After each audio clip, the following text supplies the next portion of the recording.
со мене во студиото е магистар по фармација Филип Ачковски, кој што е задолжен денеска за онаа тема за која што ќе говориме, а тоа е имунитетот, како да го зајакнеме во време на вируси, пандемии и така натаму.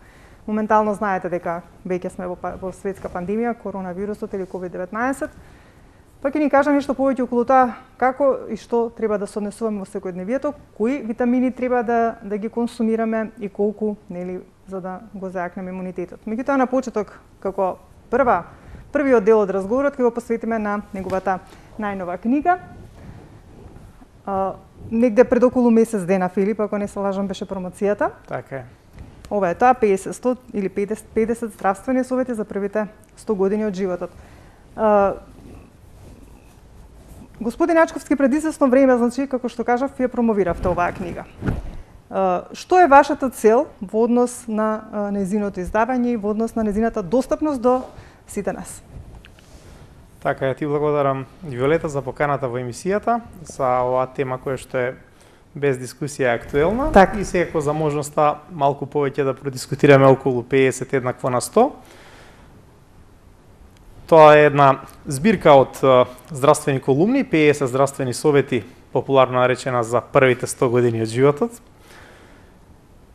Не бидејќи бројката 100 е нешто кон што како заокружена целина се целиме сите ние, туку и затоа што навистина сметам дека она што е важно е независно колку години ќе проживееме, тие да бидат квалитетни, да ги проживееме во добро здравје, бидејќи секој оној период, момент, година или повеќе од животот, не дај Боже, каде што здравјето е нарушено, едноставно ние имаме буквално нарушување на сите работи кои што сакаме да ги направиме и едноставно се губи, што велиме народски дражот, се губи задоволството во сите работи кога човек не е здрав, кога човек е болен, него го интересира само да го постигне здравјето и токму заради тоа една моја повеќе годишна работа и скоро година и пол дена работење на проектот Топ Едукатор беше сумирана во ова дело, се со цел да на еден практичен начин ги приближиме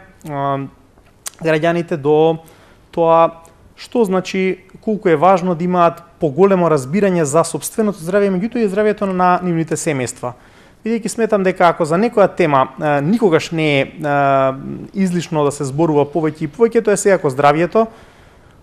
Пред се мислам тука на сопственото здравје, здравјето на своите деца, женското здравје, најчести проблеми со кои што се соочуваме, тоа се значи теми кои што се обработени во оваа книга 50 еднакво на 100 и тоа обработени по принцип во кој што дискутираме многу повеќе за делот превентивниот дел, значи, а многу помалку за терапевскиот. Значи целта на оваа книга е луѓето да размислуваат како да ги спречат болестите, меѓутоа и како да ги препознаат симптомите, затоа што во некои случаи, како што гледаме и во тековната ситуација, многу е важно навремено да ги препознаеме симптомите, навремено да си помогнеме.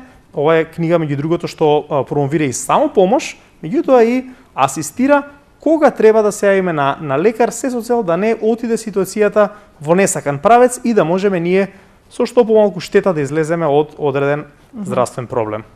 Накратко, кој е најважниот совет што треба да го добие читателот по читањето на оваа збирка текстови која што е посветена на здравството?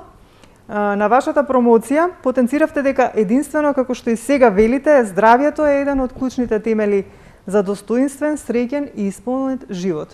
Која е најважната порака која што ја носи оваа книга?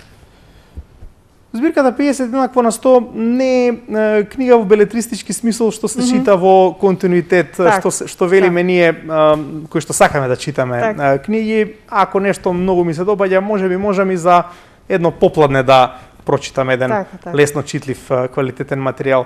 Ова е една практична збирка на која што ќе се сетиме кога ќе имаме проблем или можеби кога некој од нашите блиски ќе има некој проблем или можеби ќе сакаме да го засилиме имунитетот како што е сегашната ситуација. Меѓутоа во секој текст она што е основата е да ја прифатиме сопствената одговорност, односно што е она што ние го правиме, а што може да не доведе во здравствен проблем.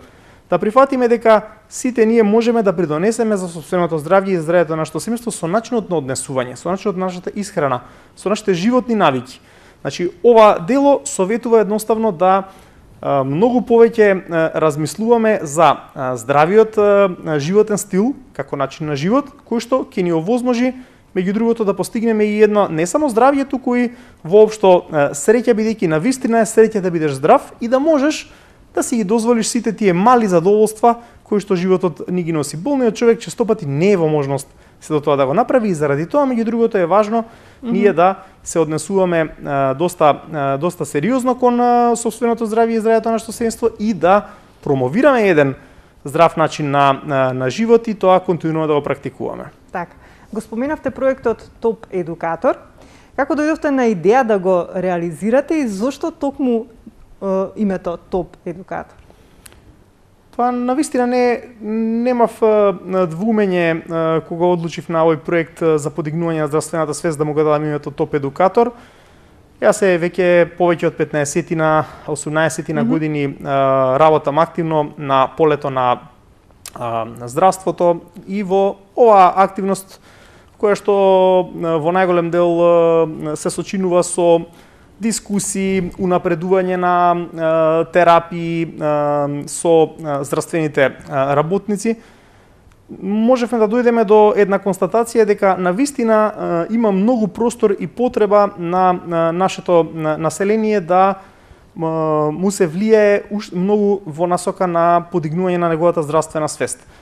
Тоа е уште повидливо и во вакви состојби кризни, ќе ги наречам слободно, и не е тоа претерување, во кој што гледаме колку е важно секој од нас да знае да се грижи за сопственото здравје, да ги разбира причините зошто доаѓа до одредени заболувања, да знае како да се заштити, да знае како навреме да реагира. Се тоа ставки кои што ние во текот на нашата работа и на бројни настани и активности организирани не само со стручни лица, туку и со пациенти, можеме да констатираме дека навистина имаме многу простор во овој дел во смисла на подигнување на здравствената култура и здравствената свест.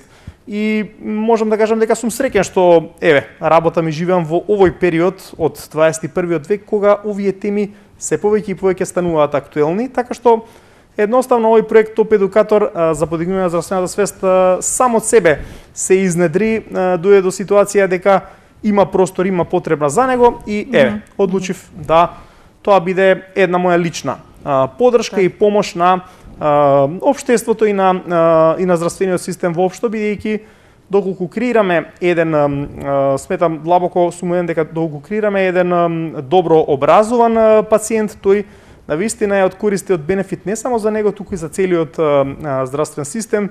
Тоа е пациент кој што разбира зошто се случуваат проблемите, разбира колку е важно да ги испочитува дадените совети од лекар, не е само до терапија, туку и како се користи. Разбира дека не треба да оди на лекар за било која настинка, за било која температура, за било кое течење во нос. Разбира меѓутоа и дека неговото настинато дете не треба да го прати во градинка, бидејќи го става во ризик не само него, туку и сите во околината. Значи, тоа е пораката на овој проект. Подигнување на здравствената култура на секој од нас, на што на крајот би помогнало и за едно подобрување на здравствената состојба воопшто. Ќе продолжите ли со проектот Топ Едукатор и кои се следните цели? Проектот Топ Едукатор нема причина да биде прекинат заради тоа што здравјето е една тема која што не може да се исцрпи, вонвременска е, и постојано ќе се јавуваат некои работи кои ќе бидат поактуелни или не. Сега може би е COVID-19 актуелно, во иднина ќе биде нешто друго. Така да независно каква и што е ситуацијата и сите проблеми со кои што сите сме соочени во нашето работење, не само во животот, ќе направам напори и во овие услови да се продолжи со секојдневна комуникација, дали ќе биде тоа ТВ комуникација, дигитални медиуми, социјални медиуми и слично, со цел да се продолжи со унапредување на здравствената свест и култура и здравје Боже, се надевам поскоро кога ќе се отворат можности за безбедни собири со заинтересирана популација, да продолжиме. Јас и се надевам мојот тим во ТОП Едукатор проектот да ги шириме, да шириме оваа благородна мисија на унапредување на човековото здравје и здравствената култура воопшто.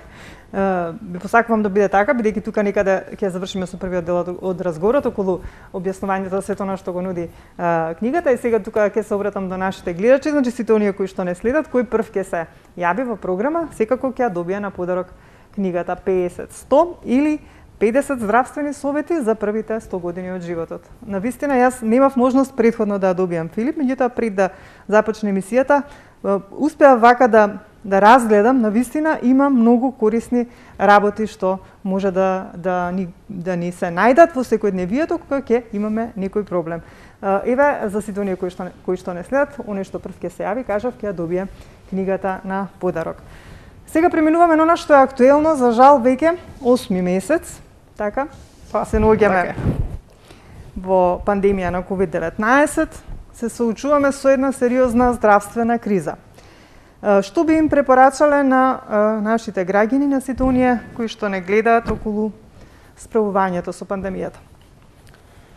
Па добро, верувам дека во овој период со на огромната медиска поддршка која што му се даде на целиот овој проблем. Да се извинам што ќе ве прекинам. Толку многу говориме, значи јас мислам дека веќе се изморивме од тоа да говориме колку тоа треба, како треба, што треба, и се уште дел од граѓаните никако да сватат како и што треба. Зошто, што се случува? Толку ли имаме несовесни граѓани, меѓутоа ајде го имаме гледачот да го приклучиме, па ќе се посветиме на темата. Добро вечер.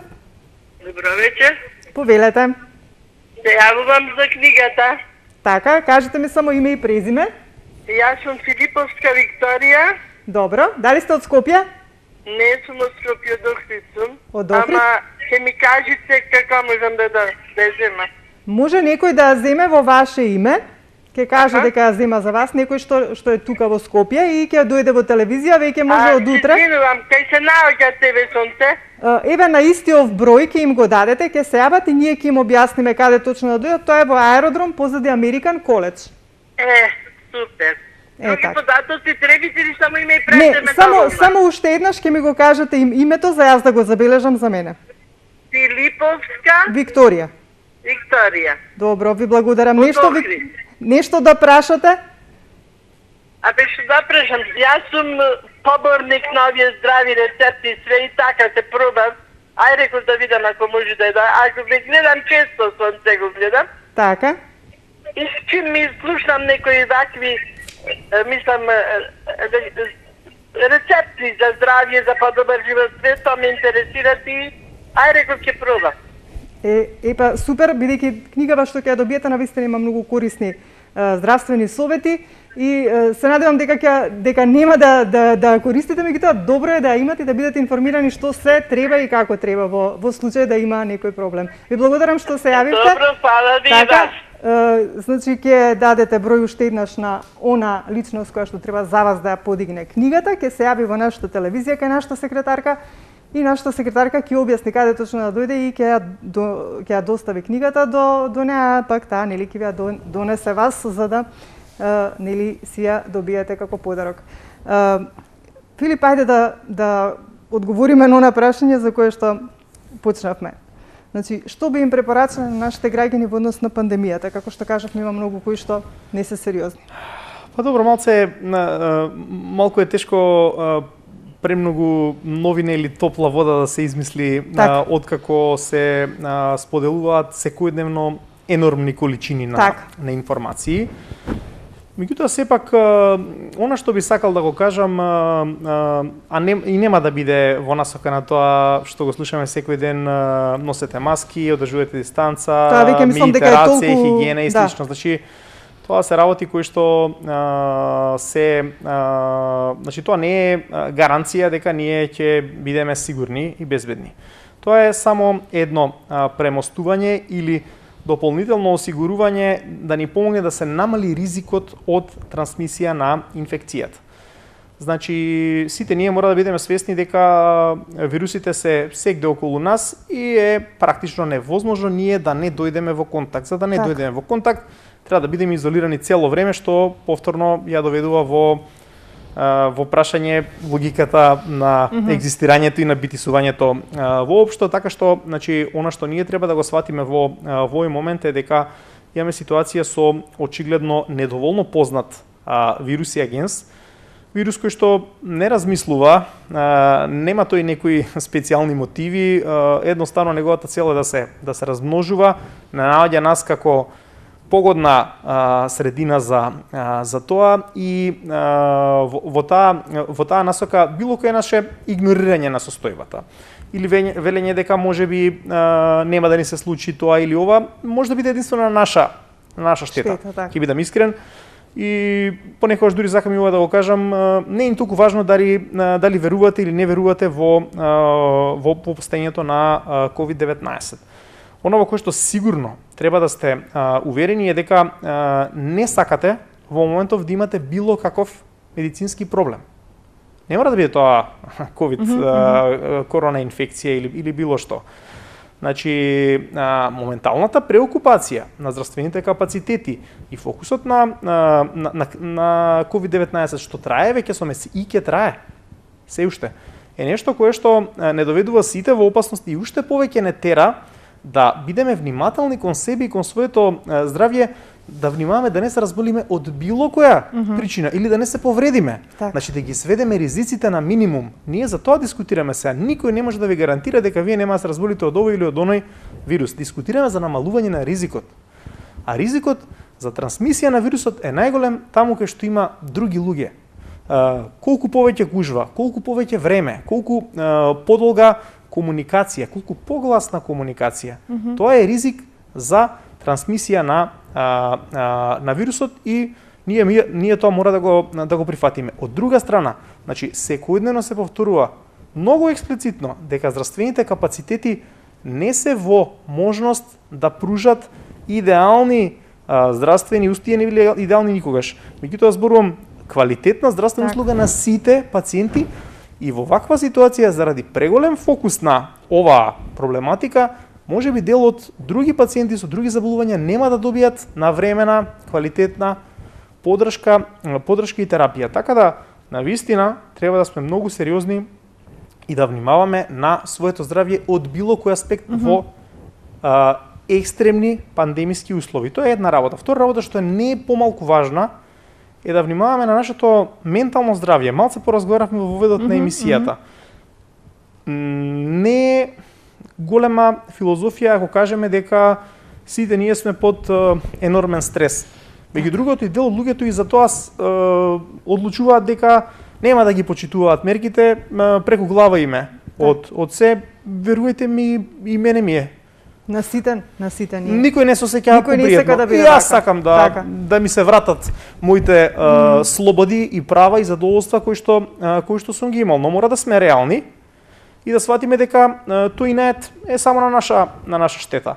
Значи сега е важно да го сочуваме и нашето ментално здравје, нашето кое што е под јак притисок од тоа што не можеме да имаме хоби некое квалитетно.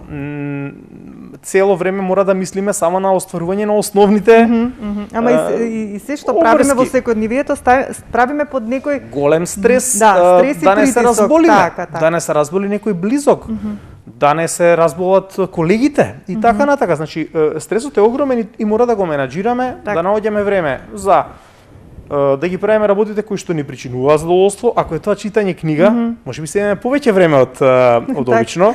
Ако е тоа дружење со блиските, со најблиското семејство, еве ни прилика плюс за разлика од обично и на тој начин да го пребродиме овој период. Се ќе заврши па и ова и едноставно секој мора да го даде својот придонес, меѓутоа јас пак ќе кажам, можеби повеќе од себични причини. Размислувајте за себе и за семејството, а понатака од општи за општ благодет. Само така поставете го погледот и ќе ви биде јасно што се случува и што правиме во суштина. Еве сега уште ќе се обратам до нашите гледачи, можете да забележите за што говориме, значи како имунитетот да го подигнеме за да се заштитиме во време на вируси, во време на пандемија како што е COVID-19.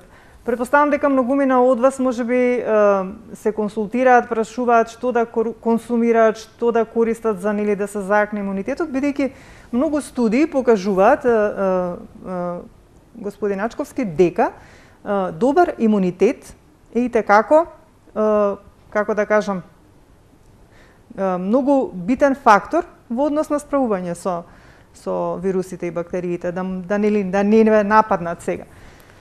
Дали е тоа точно и како сега еве да го поврземе разболувањето со вирусните инфекции, воопшто бактериски се околу нас со имунитетот. Колку имунитетот има важна улога и тука би сакала повторно да апелирам до сите оние наши гледачи кои што не следат, ако имате некое прашање во однос на консумирање на суплементи, додатоци, витамини, слободно можете да се јавите, да се исконсултирате со господинот Ачковски, бидејќи на вистина тој е, како што кажав, токму компетентен за ова да ви објасни што точно и колку да консумирате. Филип?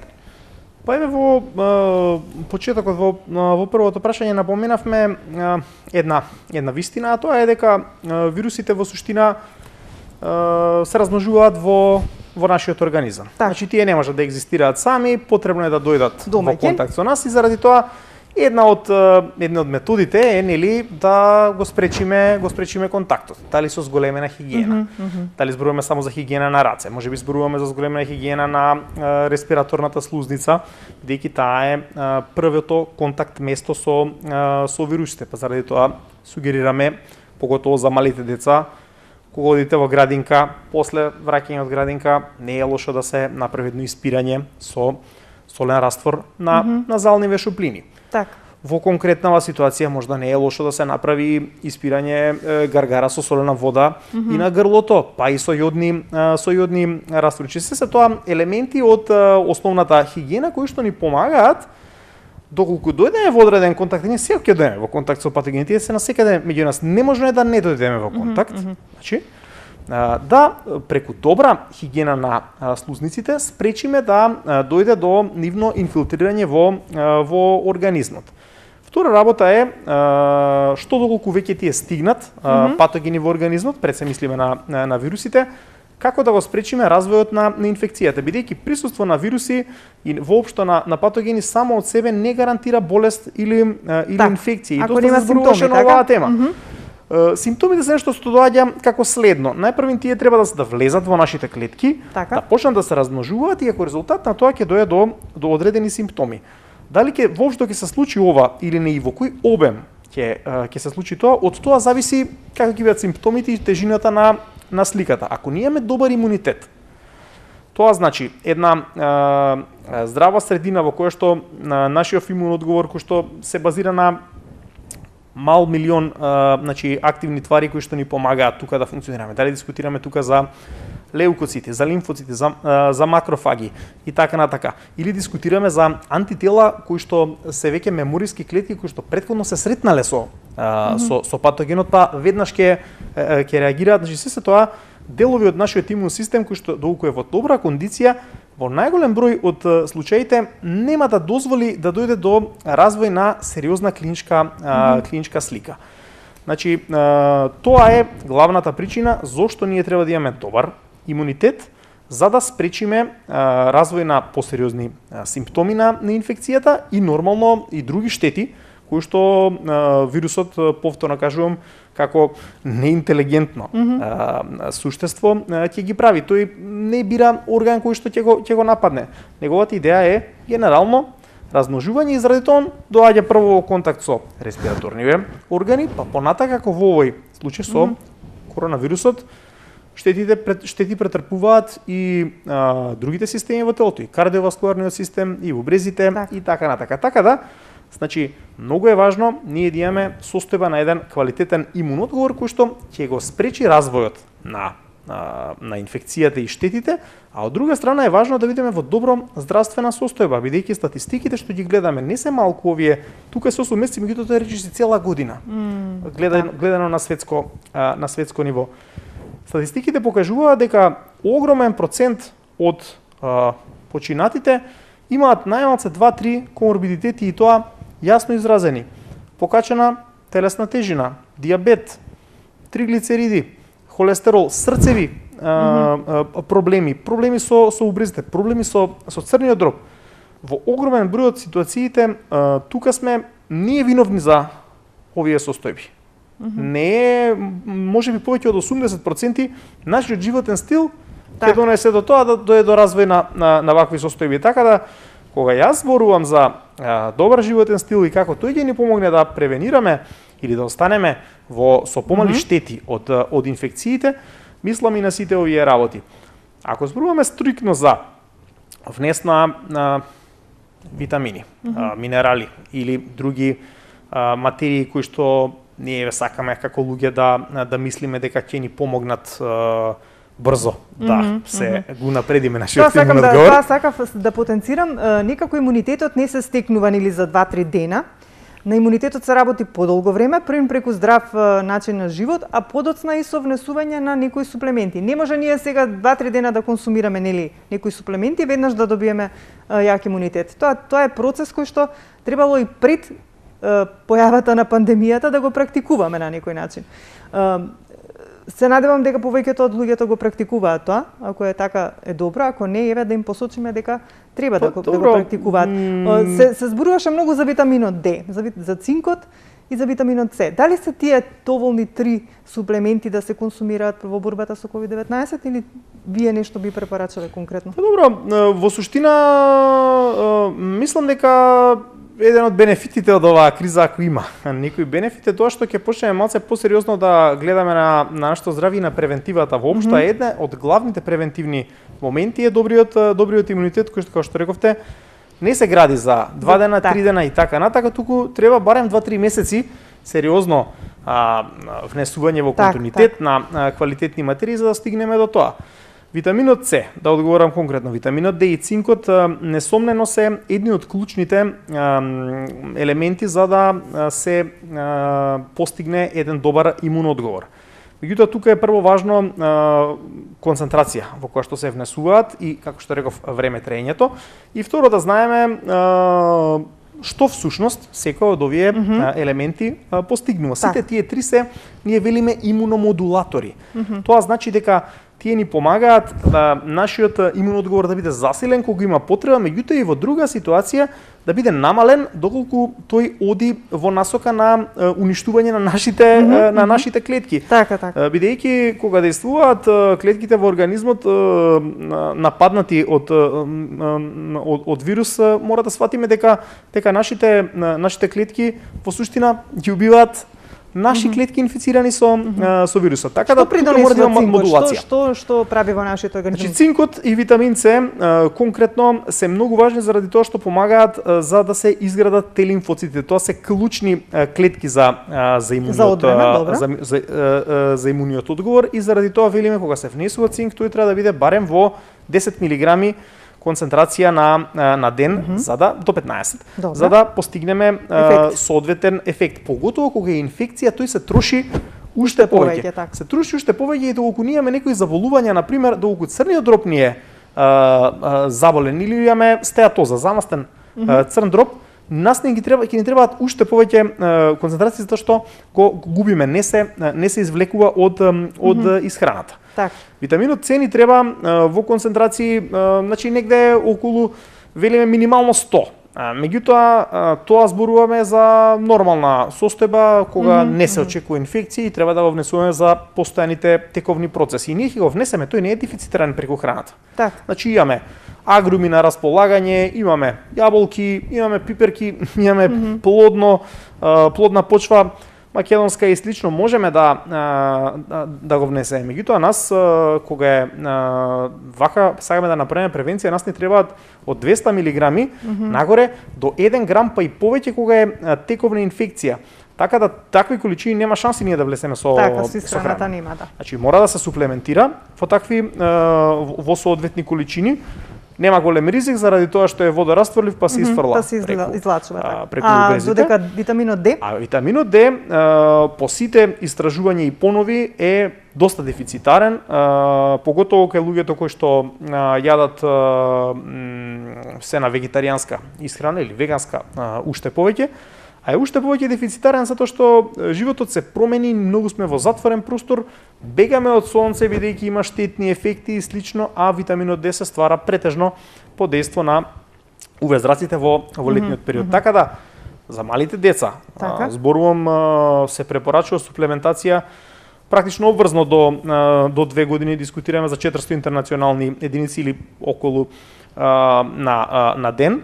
Кај возрастните се предпоставува дека доколку имаме нормална исхрана, доколку внесуваме риба 2 пати неделно и така натака, ќе можеме да го внесеме во доволни количини, меѓутоа сега кога е ситуација да ние сме под ризик за нашето здравје, поготово во зимскиот период, минимално 400 интернационални единици да внесуваме, а доколку сме во инфекција и до 2000, па и до 4000, нема голема штета, макар што, повторно зборувам, тоа не би требало да важи за во летен период и во ситуации кога сме ние во добро здравје, бидејќи сепак е тоа значи еден витамин кој што се складира во масти и може да имаме штета доколку претераме со неговата примена. Дали е доволно во вакво време на пандемија да консумираме 1000 милиграми витамин D на ден? Дали е многу или е во зимски период сметам дека не е многу, пак велам зависно од возраста на човекот, различни се потребите. Возрастен човек има потреби од 800 до 1200. Боруваме сега за машко, женско, телесна тежина и слично. Така да воопшто не дискутираме за големи концентрации. Сакав да напоменам дека тие три не се единствени потреби за стимулација или за имуномодулација. Ние дефинитивно мора да имаме соодветна пробиотска суплементација континуирано, особено доколку не јадеме доволно свежа храна на база на овошје, житарки некои и така натака. Пробиотиците се докажани, значи имуномодулатори кои се добри не само за гастроинтестиналниот тракт, туку поготово некои соеви специфични го скратуваат и времетрањето на респираторните инфекции, што е важно во конкретна ситуација. Така да дискутираме за пред се за млечно-киселински пробиотици кои што се најбезбедни и најефикасни, меѓутоа во концентрации некаде од барем 2 билиони единици на ден. Не треба да се заборават и бета-глуканите како доста безбедни природни стимулатори, кои што повторно дискутираме за концентрации од 500 милиграми па нагоре, има сега и до 1200-300 милиграми во формулации на пазарот зборувам, кои што се за дневна употреба, а кои што се многу добри, затоа што сите овие до сега што ги зборував, и витамин С, и витамин D, и цинк, и пробиотици, тоа е све окей, ама тие нема веднаш да дадат резултат. Треба да ги внесуваме од предходно време, така. Бета-глуканите, значи за 2-3 дена веќе може да предизвикаат значаен ефект во дејствувањето на макрофагите, тоа се оние први клетки кои што први доаѓаат во контакт со патогените во организмот. Да речеме клетки кои што едноставно ги уништуваат сите патогени кои што доаѓаат без некое особено размислување и така натака. Сега бета-глукани, кога ќе поидеме во аптека, нели да кажеме бета-глукани или нешто поконкретно треба да им се? Значи има многу можности и варијанти. Она што е важно кога дискутираме за бета-глуканите се концентрацијата, која што реков, над 500 милиграми на ден до 1300 отприлика има на пазарот. И втора работа, тоа е нивното потекло. Така? Значи потеклото. Има различни потекла, меѓутоа она што е најважно е тие да бидат од квасци. Потекло од квасци, бидејќи сите студии покажале дека бета-глуканите со потекло од квасци исполнуваат најдобри, значи својства во смисла на стимулација на имунитетот. Филип, немаш многу време, би сакала куса само како да знаеме дека немаме добар имунитет. Кои се тие знаци што би ни укажале дека имаме слаб имунитет? Тоа значи дека често настинуваме. Што би ни покажало? Тоа е многу добро прашање и доста широко во суштина, меѓутоа човекот со пад на имунитетот почнува да покажува некои симптоми. зависно од човекот тие се различни. Кај некои имаме се појавува обложеност на јазикот. Кај друг доаѓа до појавување на херпес, кој што ние го имаме и добар дел од нас го има. Тоа е еден класичен пример на напад на имунитетот. Доаѓа кога се појавува херпес, тогаш точно така. Тоа е класична насока на тоа дека ни е имунитетот ослабен. Се чувствуваме изнемоштено и слабо. Кај некој доаѓа да речем до замор, течење на нос, болки во грлото, болки во мускулите и во костите, вртоглавици. Дали е вака пластично вака да ве прашам, дали ако неколку пати во годината настинуваме, тоа значи дека имаме слаб имунитет и треба да работиме континуирано на него? Или ако не се случуваат вакви работи? Не е чудно да настинеме и се очекува дека 2-3 пати и здрав човек би настинал во тек на годината. Повеќе ситуацијата во тоа како тоа ќе го пребродиме. Не, како ќе го пребродиме тоа? Дали ќе има штета, дали ќе легне во кремет или однога ќе го поминеме. Треба да пиеме антибиотици или не?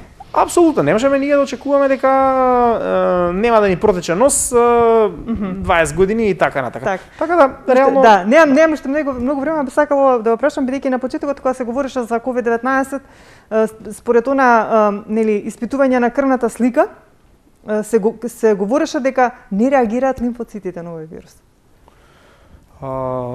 Обично кога имаш вирусна инфекција, кога ќе направиме крвна слика, сте покачани лимфоцитите, така? Ако се има бактериска, се покачани леукоцити. Значи, додека за ковидот не реагираа лимфоцитите. Тоа се специфики кои што овој вирус ги дава и други. Специфики меѓу кои што меѓу другото заради тоа е и се важни и одредени лабораториски испитувања. Сега веќе се контролираат и други параметри, се контролираат димерите, многу важна, димери многу важна работа, затоа што нивното значајно покачување може да асоцира на ризик од тромбоза и така натака, и тука и на фатален исход или тешка форма на болеста. Важно се контрола на ЦРП-то, се покажа дека доколку вредностите на ЦРП по статистика од пациентите кои што веќе го имале се високи, околу 26 и повеќе, постои голем ризик, значи ЦРП е протеин кој што асоцира на воспалението, значи постои голем ризик во следните денови да дојде до интензивен процес и штетата да биде поголема. Така да немојте да ги избегнувате крвните слики и одредување на овие параметри. Не, поентата ми беше во однос на лимфоцитите дека нели лимфоцитите се оној одбранбен систем против вирусните инфекции. И ако сакам да кажам, ако на некој начин работиме на својот имунитет, можеби пак ќе го подигнеме на повисоко ниво за можеби лимфоцитите и да почнат да реагираат. Тоа не е спорно, меѓутоа пак ќе кажам, значи нашиот организам секако ќе реагира. Него му требаат неколку дена за тој да изврши продукција на соодветни лимфоцити кои што ќе действуваат. Заради тоа и така ги наведов овие фактографски, овие витамини, минерали и бета-глуканите намерно ги споменавме, затоа што први на реакција се макрофагија. Додека да дојде до лимфоцити треба неколку дена за значи сега колку што да разбрав, за оние кои што не работеле многу на својот имунитет, подобро е да користат веднаш бета-глукани, така? Најдобро е да имаме оптимален внес од сите овие 5 барем, така да се трудиме здраво, да се прво да се храниме здраво, апсолутно. Да консумираме зеленчук, интегрални житарки, доволен внес на вода 2 до 3 литри и слично. Меѓутоа и да го засилуваме, поготово и да не е корона криза. Есенско-зимски период, 3 месеци барем. Од октомври до нова година треба да засилуваме имунитет, бета-глукани, цинк, витамин С, витамин Д, пробиотици. Па може после тоа пауза да направиме, па повторно на преодот. Може ли само за крај ова доставам како ваша порака до нашите гледачи? Апсолутно. Вака, еве Филип на задната страница од книгата вели вака: не заборавајте да одвоите барем 30 минути дневно време за физичка активност. Ако имате зголемен холестерол, избегнувајте бел леп, лиснато тесто, полномасно млеко и млечни производи, свинско месо и сушени свински производи, путер, свинска маст, маргарин, пржан зеленчук, колачи со путер, торти. Избегнувајте кофински напитоци, цигари и прекумерна употреба на алкохол пред спиење, со цел да не го пореметите вашиот сон. Мислам дека ова е добар совет и само како за крај би сакала да нашите гледачи да посочиш каде би можела да најдат вашата книга. Книгата може да се набави во книжниците на литература, може да се набави и на интернет со директна достава на страница.мк.